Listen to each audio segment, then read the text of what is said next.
Je suis un produit de l'école africaine, alors spécialement ivoirienne parce que c'est là que je termine mes études. Je suis diplômé de l'école supérieure de commerce d'Abidjan. Ensuite, en 85, je rentre dans une grande multinationale. Je m'occupe de distribution et c'est comme ça véritablement que ma carrière professionnelle commence. Je suis encore jeune à ce moment-là, j'en ai que 22. Donc j'ai 22 ans quand je commence ma carrière. C'est très jeune et un peu fougueux, beaucoup d'arrogance parce qu'on est coopté. Et puis on a l'impression que tout nous est dû. Les premiers mois, vous ne faites pas du chiffre. Et oui, quand vous aviez l'habitude d'avoir un salaire confortable et que du jour au lendemain, vous ne facturez pas, vous n'avez pas de ressources, mais qu'il faut que la maison continue à vivre, ça peut être difficile. Mais le conseil, c'est que si vous croyez en quelque chose et que vous y croyez vraiment, il faut juste tenir bon. Vous ne savez jamais quand c'est le moment où la pluie va commencer à tomber.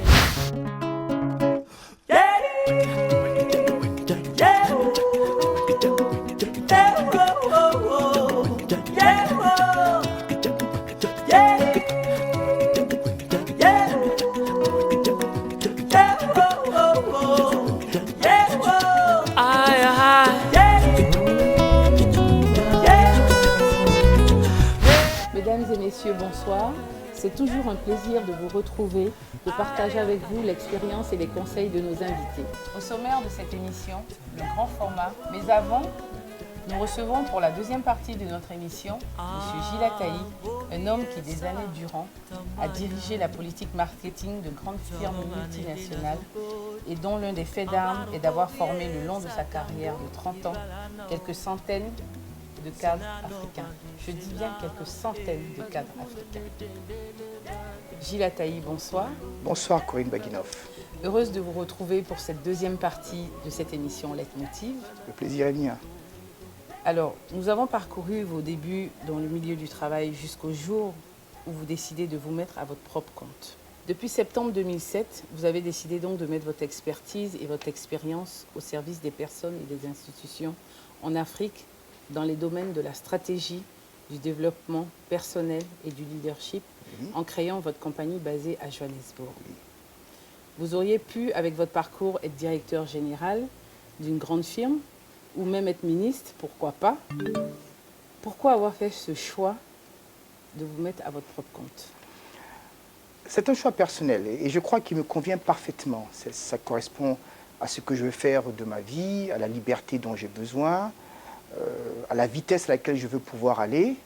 Et puis je pense que nous sommes beaucoup de personnes qui devons contribuer, mais contribuer différemment, afin que la somme de nos contributions puisse arriver au résultat que nous voulons. Donc je suis très heureux dans ce que je fais. D'accord, et vous ne regrettez en aucun cas? Ah non, absolument pas. Vous êtes lancé à votre propre compte? Absolument pas. Même si, comme on en a parlé la dernière fois, il y a eu des moments difficiles et ce n'est pas toujours simple. Je ne veux pas donner non plus l'impression que ce que je fais est facile et que tout est toujours rose pour moi. Oui, mais dans tout, je pense qu'il y a toujours des difficultés. Absolument, absolument. Alors, tout au long de votre parcours, vous avez fait des rencontres qui vous ont permis d'établir, selon vous, les 51 pratiques fondamentales des leaders. Oui. Y a-t-il un point commun entre toutes ces rencontres? Alors, je dois d'abord dire merci à toutes les personnes que j'ai rencontrées dans ma vie. Je commence par les deux premières personnes les plus importantes, absolument, ma mère, mon père. Ils ont tissé en moi tout ce qui aujourd'hui fait la nature de ce qui m'intéresse. Après ça, je parlerai bien sûr de mon épouse, de nos enfants, et puis de tous mes amis, et même de mes ennemis, parce que toutes ces personnes ont fait des choses qui m'ont développé. Absolument, elles ont toutes contribué. Maintenant, le rapport entre toutes ces rencontres et les 51 pratiques fondamentales des leaders est le suivant. Chacune des personnes que j'ai rencontrées, certaines pendant une longue période, d'autres le temps d'une conversation, d'un échange, d'un regard quelquefois, ont laissé sur moi, certaines, une empreinte indélébile. Mais elles ont toutes laissé quelque chose qui m'ont donné envie d'aller plus loin, quelque chose qui m'a inspiré, quelque chose qui m'a envie de m'élever et de pouvoir aider d'autres personnes. Et quand j'ai regardé à toutes ces choses, j'ai vu qu'il y avait 51 choses que ces personnes faisaient collectivement. Je dis bien collectivement, parce qu'il n'y a pas une personne qui a les 51 pratiques. Peut-être 4 chez vous, 3 chez moi, 12 c'est une autre personne, mais collectivement, il y en a 51. D'accord. Et donc, c'est ce que j'ai voulu mettre à disposition de tout le Quand monde. vous dites des personnes qui ont laissé en vous des choses, vous parlez de choses positives ou de choses Ah qui oui, peuvent être aussi négatives peut-être? non, non, non, là, je parlais Positive. uniquement des choses positives. Oh, D'accord. il y a des gens qui m'ont laissé des marques indélébiles, très négatives et amères. Non, je ne parle pas de ces personnes-là. Voilà, plutôt Non, du non, positif. absolument, absolument. Je ne parle que de ce qui est positif et qui permet à d'autres de pouvoir s'élever et d'être inspirés positivement. Absolument. D'accord. Alors, à la page 36 de votre livre, vous dites la 4e pratique fondamentale est de garder ses résolutions pour soi. Oui. Il est courant qu'en début d'année, comme en ce moment, l'on partage ses résolutions. Vous, vous dites non. Pourquoi? C'est assez intéressant parce que, vous savez, je ne me souviens même pas de l'ordre de toutes les Oui, 51. j'imagine. Voilà, alors donc là, c'est la 4e. Oui, mais je sais ce que j'ai dit. Ce que je dis et j'explique. Vous savez, quand vous voulez faire quelque chose, que vous avez pris une résolution, n'en faites pas la publicité avant d'avoir au moins commencé et que les gens puissent observer ce que vous faites. Un exemple, quelqu'un commence un régime. Au bout de la 2e journée, commence à en faire la publicité partout. J'ai commencé à faire ceci et cette personne commence à juger les autres personnes qui n'ont peut-être pas commencé ce régime. Vous savez quoi? Faites ce que vous avez à faire. Nous, on verra ce que vous faites. Et quand on aura vu les résultats que votre régime donnera, eh bien, nous vous poserons la question. Donc, ce que je dis, n'affichez pas vos résolutions, non pas parce que vous ne voulez pas les partager, mais parce que n'allez pas casser la tête de toutes les personnes pour les résolutions que vous allez faire et qui peut-être ne vont durer qu'à peine que 24 ou 48 heures. Faites ce que vous avez à faire, faites-le avec décision, résolument, avec passion, et laissez-nous, qui sommes Les autres observateurs, juger. juger des progrès que vous faites. Donc, c'est tout ce que j'ai voulu dire. Je n'ai D'accord. pas voulu dire autrement. Ok, Voilà. d'accord. Alors, en ce qui me concerne, la pratique fondamentale qui m'interpelle le plus Oui. se trouve à la page 144 de votre livre. La 31e pratique qui est de rester extrêmement positif. C'est vrai que souvent on a tendance à ne pas croire en notre potentiel. Vous d'ailleurs, vous y croyez dur comme fer, au potentiel intrinsèque de tout un chacun. Vous êtes contre le fatalisme. Oui, c'est assez intéressant. Vous savez, devant un événement, vous avez certaines personnes qui s'écroulent et d'autres qui Ils sont prospèrent. fortes. Il faut regarder en toute chose ce qui est positif. Et ce n'est pas, je ne fais pas le gourou, je dis juste ce qui est vrai dans la vérité et dans la vie. Il faut regarder à ce qui est positif, rester positif. Vous savez, Madame Baguinov, autour de nous, il y a des gens qui vivent une vie terrible et difficile. Vos petits problèmes personnels ne sont rien à côté de ce que des gens vivent. Tout à fait. Vous ne pouvez pas vous écrouler parce que simplement quelqu'un vous aura manqué de respect. Restez positif. Ou alors parce que quelqu'un vous aura outragé. Il y a des choses beaucoup plus difficiles dans la vie. Je crois qu'il faut juste garder la dimension, la perspective qui permet de rester positive en sachant que ces petites contingences personnelles ne sont rien à côté de tout ce que certaines personnes, loin de nous, endurent tous les jours, mais sans jamais se plaindre. Tout à fait, parce que je pense que même au-delà de tout ça, on est toujours privilégié par rapport à quelqu'un d'autre. Beaucoup plus Quoi que qu'il beaucoup arrive. de... Absolument, je suis d'accord avec vous, madame. Alors, parmi toutes ces pratiques fondamentales, pour être un leader, y a-t-il, selon vous, qu'il faut avoir comme une vertu cardinale? Ah, j'aime toutes les 51. C'est difficile de me demander de choisir parmi les 51 celle qui... Mais bon, peut-être pour vous faire plaisir, je vais dire, je ne me souviens plus de son numéro, mais choisir ses batailles. D'accord. Comme femme, comme homme, il est important que nous sachions précisément ce sur quoi nous ne sommes pas prêts à négocier. Il y a des choses sur lesquelles je ne dois jamais tergiverser. Des choses sur lesquelles je ne suis pas prêt à faire la moindre concession. Je dois prioriser.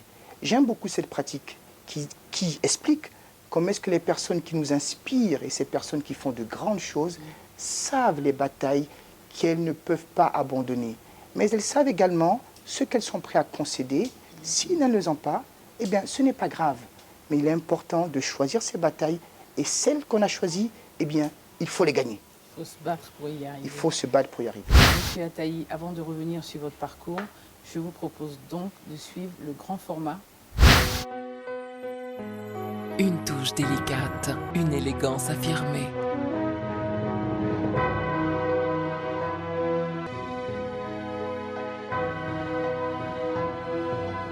Toujours donner le meilleur de soi. Un engagement de fidélité.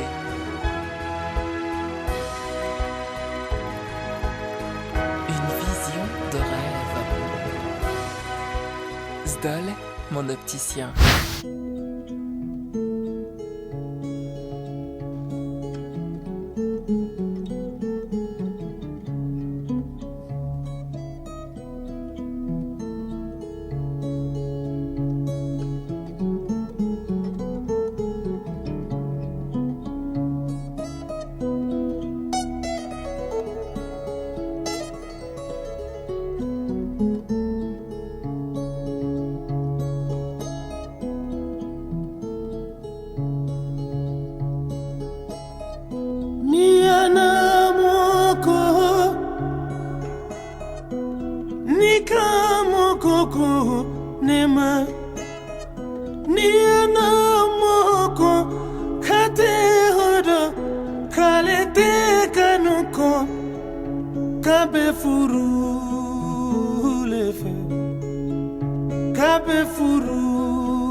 Je suis Fofana Lassana. À Mankono ici, on m'appelle Dobadougou. C'est mon village. D'abord, je voudrais remercier l'épouse du ministre d'État, Dosso Moussa, maman Dosso Fador, pour tout ce qu'elle vient de faire pour nous. Il y a quelques mois, lorsque les pèlerins sont venus, elle nous a fait l'honneur d'assister à leur première cérémonie. Et ça a été un grand honneur pour nous. Cela est passé plusieurs fois à la télé. Cela nous a beaucoup marqué. Il faut reconnaître que l'implication de Maman Fador a été pour beaucoup. Beaucoup doutaient de l'effectivité de cette association. Alors, depuis son implication, les gens ont pris conscience, les gens ont cru. Et au jour d'aujourd'hui, tout le monde est en train de venir, tout le monde veut faire partie de l'association. Vous voyez, ce chapiteau, ces chaises, ces bâches, voilà, ce sont les dames qui sont en Europe, qui ont eu les échos favorables, qui ont eu des échos positifs de l'association, qui ont déboursé 1 million pour nous apporter ce soutien. Je m'appelle Vasiliki Fofana et je suis le président de l'association des 8 villages, la sous-préfecture de Mankono. Comme vous-même vous le constatez, c'est l'effervescence. C'est une première dans l'histoire des 8 villages. Demain, c'est la femme du ministre d'État, M. Dosso Moussa, qui va parrainer la cérémonie de Dobadou. Au niveau de l'association des 8 villages, cette année, il y a une coopérative qui a été primée par le ministère de la Jeunesse. Et cette coopérative est à Djenedjan. Cette coopérative a bénéficié d'un montant de 16 millions. À la veille de l'événement de demain, c'est la joie qui l'habite. On attend l'arrivée de l'épouse du ministre d'État, l'épouse Fador Dosso. Sinon, après la bénédiction, on allait se disperser. À cause de l'épouse du ministre d'État, on va. Donc on l'attend. Sinon, après cette rencontre de ce matin-là, on allait se disperser. Mais comme elle doit arriver dans l'après-midi, déjà on est en train de préparer son accueil. Alors donc c'est les tam-tam et eux qui vont aller l'accueillir.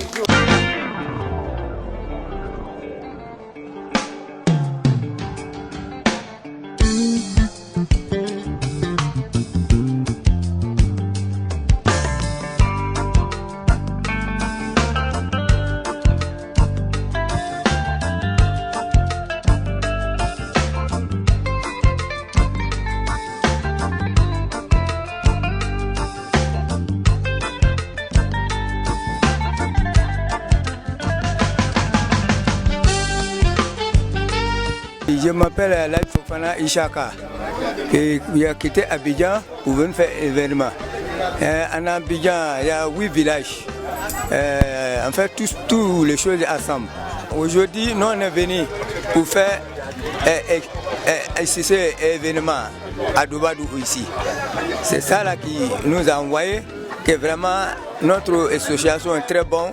Asila ala bisoya ala andre helalo anya lo meno yabi anya la so na ta lo le lo Dobadou yabi ejide won ala wo dama do so musa wa ejide ndama olo koye bi ambe wa na lo anga to le do so musa ka amarende ole wa na ka do ba kanye anga kola anga do so musa kola ali bi osa ala sidama. Je voudrais saluer les femmes des 8 villages qui ont compris que c'est dans l'organisation féminine, dans les regroupements qu'elles peuvent tout avoir. Et je pense que leur association est à saluer. Et elles ont eu la main heureuse en choisissant Madame Dosso Fatou, Fantagoué des 8 villages, j'ai nommé Fador. Moi c'est M. Sissena Mori, deuxième adjoint de la commune de Mankono, également fils de Mankono aussi. Il faut dire que cette association des 8 villages est une association très importante qui peut contribuer à l'épanouissement de la jeunesse de nos enfants, à la scolarisation des enfants aussi. Je voudrais avant tout saluer la marraine de cette cérémonie qui nous donne l'occasion de nous retrouver tous aujourd'hui ici. Les 8 villages sont devenus une entité notoire aujourd'hui dans le paysage social de cette région. 8 villages qui décident de se mettre ensemble, de mettre leur sort en commun, de mettre leur projet de développement en commun. Comme on le dit toujours, c'est l'union qui fait la force. Et on peut en cela s'inspirer d'un modèle que nous voyons en Europe. L'Union européenne, c'est 25 ou 26 entités qui se réunissent pour mener des actions de développement ensemble. Je pense que cela doit inspirer tout chacun d'entre nous. Aujourd'hui, dans la région, nous avons la chance d'avoir le ministre d'État, Moussa Dosso, comme un leader de cette région. Et un leader qui a à cœur de propulser le développement de cette région. Donc ce n'est pas anodin si aujourd'hui l'épouse du ministre d'État est aujourd'hui ici pour marquer cet événement symbolique. Pour dire à tous que là où il y a l'entente, là où il y a l'union, nous sommes prêts à apporter le concours qu'il faut. Et c'est ainsi que peut se traduire la présence de Madame Fatou Dosso aujourd'hui ici à Mankono, pour montrer que là où il y a l'union, là où il y a la cohésion, elle est prête à apporter sa contribution.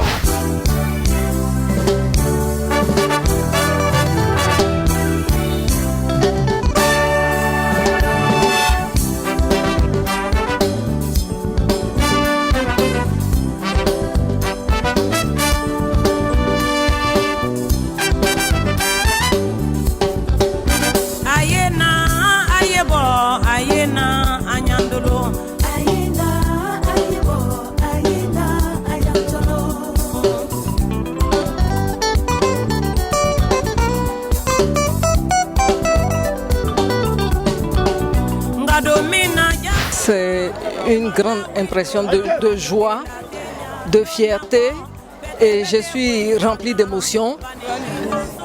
Vraiment, je suis une femme comblée aujourd'hui.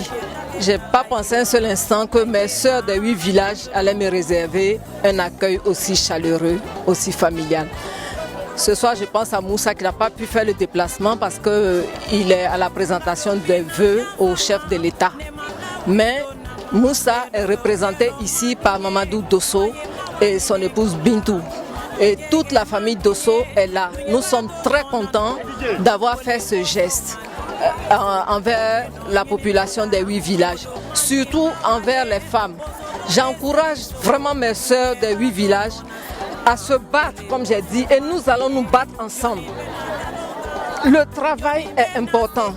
Il faut se battre et nous allons réussir ensemble.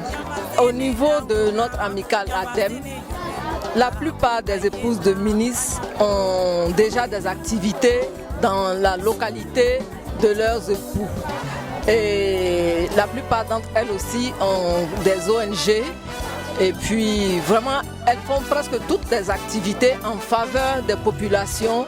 Parce que nous sommes là, nos époux sont là pour accompagner les populations. An bɛ malo k'a la, an bɛ futu k'a la, an bɛ fɛnkɛ k'a la, baga k'a la. A diyala hali ka tɛmɛ a dan kan. An bɛ Musa Doso muso fola si la k'a ko kɛnɛya la. Hali ale n'a cɛ bɛɛ, hali ale n'a cɛ bɛɛ, hali ale n'a cɛ bɛɛ. An bɛ taa hɛrɛ bɛ o de la. Awa, nka don min na janfa ma, i furu kɛ yɔrɔ lɔ woroma, i kani kɛ yɔrɔ lɔ woroma, i baro kɛ yɔrɔ lɔ woroma, i taama yɔrɔ lɔ woroma, jɔnni bɛna dalon kan ne, nka don min na janfa ma, o de kɔtɔ awa fo, madamu meite wala nɔle, madamu jira maden bɛ. Une touche délicate, une élégance affirmée.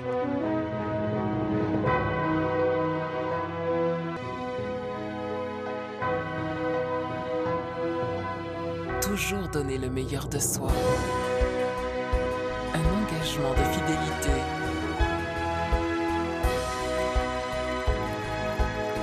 Une vision de rêve. Zdol, mon opticien. De retour avec notre invité, M. Gilles Ataï, expert en leadership, un homme qui a décidé de partager son expérience à travers un livre qui est disponible à la librairie Aleph au Plateau et dans plusieurs pays de la sous-région. En effet, nous avons un partenaire ici, vous l'avez nommé, mais nous avons également voulu avoir ce livre disponible dans 16 capitales. Donc ce livre est à Dakar, il est à Lomé, il est à Kinshasa, il est à Brazzaville, dans plusieurs autres endroits, parce que le message doit arriver à tout le monde. Merci. Alors, M. Ataï, combien de temps vous aura-t-il fallu pour écrire ce livre? Il m'aura fallu en réalité un peu plus de 3 ans. Un peu plus de 3 années, et puis sur la fin, 6 mois pendant lesquels je suis vraiment sérieux avec. Parce qu'il y a eu un moment où pendant 2-3 mois, je ne fais rien du tout. Je travaille 2 semaines sur le livre, j'oublie. Et puis peut-être vous confier une anecdote. Je perds ma mère il y a exactement 10 mois. Quelques jours avant sa mort, alors que rien n'indiquait que ma mère allait s'éteindre 15 jours après, elle m'a interpellé, elle m'a demandé, avec grande autorité, mais avec beaucoup d'amour, mais ce livre, Gilles, quand est-ce que finalement tu vas finir de l'écrire? J'aimerais pouvoir le lire. Et puis, j'ai remis à demain ce que j'aurais pu faire depuis longtemps. Et je me suis promis qu'avant l'anniversaire du décès de ma mère, ce livre serait disponible et qu'il serait disponible dans tous les endroits où, ensemble, elle et moi, avions rêvé qu'il puisse être. Donc, que vous avez respecté. J'essaie en tout cas de le faire. Vraiment, pour la mémoire de votre mère, je pense que c'est une très bonne chose que vous soyez battu pour arriver à le faire. Merci, merci beaucoup. Alors, qu'est-ce que vous attendez réellement de ce livre? Alors, Madame Baguinov, regardez, le monde va très très mal. Il va vraiment très très mal. Il faudrait que nous arrêtions de faire l'apologie de la raison du plus fort. Il faudrait que maintenant on puisse proposer des solutions qui, malgré la compétition qui existe entre les nations, entre les personnes, entre les institutions, permettent à chacun de prospérer. Et c'est possible. Il faut que nous changions certains de nos paradigmes. Et ce livre a la capacité, je le crois humblement, de pouvoir changer notre regard sur les choses. Ce livre ne s'adresse pas simplement aux cadres ou même aux étudiants. Il s'adresse à tout le monde. Il faut que depuis nos familles, qui sont les plus petites cellules communautaires, depuis nos lieux de travail, nous changeons notre manière de regarder à l'autre. Et c'est possible ensemble de performer sans forcément écraser. Donc le but de ce livre, c'est d'amener doucement la création d'une masse critique de personnes qui pensent différemment et qui puissent performer sans avoir nécessairement à écraser. C'est ça que nous voulons dans ce livre. Parce que même si on pense différemment, ça n'empêche pas d'évoluer dans une même direction. Je suis fier de dire que je connais, madame, et ça fait partie des personnes qui m'ont inspiré, des gens qui, sans jamais écraser, sans jamais vraiment faire du mal, en tout cas pas intentionnellement, ont réussi des choses absolument brillantes et ont mis leur talent, leur énergie au service d'une grande cause plus grande que leurs intérêts immédiats. Il y a des hommes sur cette terre. Quand je dis hommes, je parle avec grande H. Et j'aimerais que ce livre puisse amener à la transformation et à la réalisation de plus d'hommes, de femmes, de conscience. Alors, mesdames et messieurs, je vous présente donc ce livre, Les 51 pratiques fondamentales des leaders. Aujourd'hui, Monsieur Ataï, quand vous regardez le parcours que vous avez eu, qu'est-ce qui pourrait vous rendre fier? Ce qui me rend le plus fier, mais peut-être pas pour moi, c'est vraiment de savoir que j'ai travaillé à développer, à former, à donner des promotions à des cadres africains qui aujourd'hui font la fierté de plusieurs organisations. De savoir qu'à Kinshasa, à Lomé, à Cotonou, à Libreville, à Abidjan, à Dakar, j'ai des gens avec lesquels j'ai travaillé qui aujourd'hui sont à un niveau très élevé. Et je suis fier de cela. C'est ce qui me fait plaisir. Sauf qu'en disant toutes ces villes, j'en ai dû en oublier quelques-unes et j'espère que je n'ai pas fait de jaloux. Mais bon, j'ai juste voulu dire quelque chose. C'est peut-être de ça que je suis le plus fier. Mais encore, surtout d'avoir été un relais de quelque chose que j'ai reçu. Et d'espérer que ce que j'ai reçu, je le donne aussi fidèlement que possible pour que ce puisse continuer véritablement. Exactement, parce que de toutes les façons, après vous, il y en aura encore toujours d'autres qui vont continuer justement à donner ce que vous avez commencé à faire. Et ce livre va vraiment aider à faire ceci. Ce sera un relais, une courroie de transmission. Merci, Monsieur Ataï. Nous sommes presque à la fin de notre émission. Monsieur Ataï, je rappelle que votre livre, Les 51 pratiques fondamentales des leaders, est déjà disponible en librairie dans plusieurs pays de la sous-région, comme nous le disions tout à l'heure. Et je le conseille vivement à tous nos téléspectateurs qui veulent réussir leur année 2016.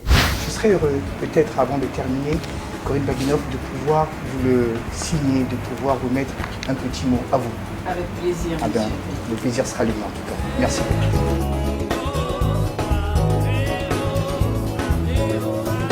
Voilà, je suis donc très heureux de pouvoir le remettre dédicacé. Merci.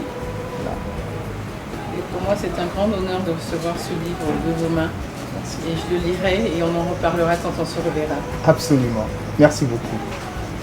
Alors, Monsieur Ataï, quels conseils pouvez-vous donner à toutes ces personnes qui nous regardent et qui doutent encore de leur potentiel ou qui, suite aux difficultés de la vie, ont peut-être baissé les bras?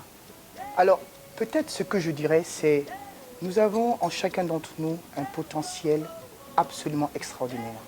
Il y a des gens qui doutent d'elles-mêmes. Il y a des gens qui ont des choses incroyables cachées au fond d'elles-mêmes qui jamais ne pourra éclore parce qu'elles ont peur. La première chose, à mon avis, c'est qu'il faut bannir la peur. C'est le début de l'année. L'année, c'est sur 12 mois, c'est 52 semaines. Ce n'est pas tard, même si vous commencez maintenant. Affirmez-vous, n'ayez pas peur de dire ce que vous pensez. Mais faites surtout des alliances sincères et durables. Jamais vous ne réussirez seul. Je sais que nous cherchons à changer un peu le monde en ayant un homme nouveau, une personne nouvelle, une manière d'être nouvelle. Sachez que chacun d'entre nous peut contribuer. Tout ce que vous dites et ne dites pas, faites ou ne faites pas, peut contribuer. Votre contribution compte. C'est ce que je dirais. Il faut que maintenant, nous sachions que chacun d'entre nous compte et que ce n'est pas juste la contribution d'une personne dont nous avons besoin, mais la contribution de tous les êtres humains. Monsieur Ataï, merci d'avoir accepté notre invitation. Nous vous souhaitons une très bonne année 2016, que votre expérience continue d'enrichir le potentiel de vos lecteurs. Merci beaucoup, Madame Baguinoff. Mesdames et messieurs, je vous donne rendez-vous la semaine prochaine pour un nouveau numéro de Leitmotiv. Et n'oubliez pas, si vous n'arrivez pas à franchir ce mur qui vous empêche d'avancer, contournez-le, il sera derrière vous. Que Dieu vous garde.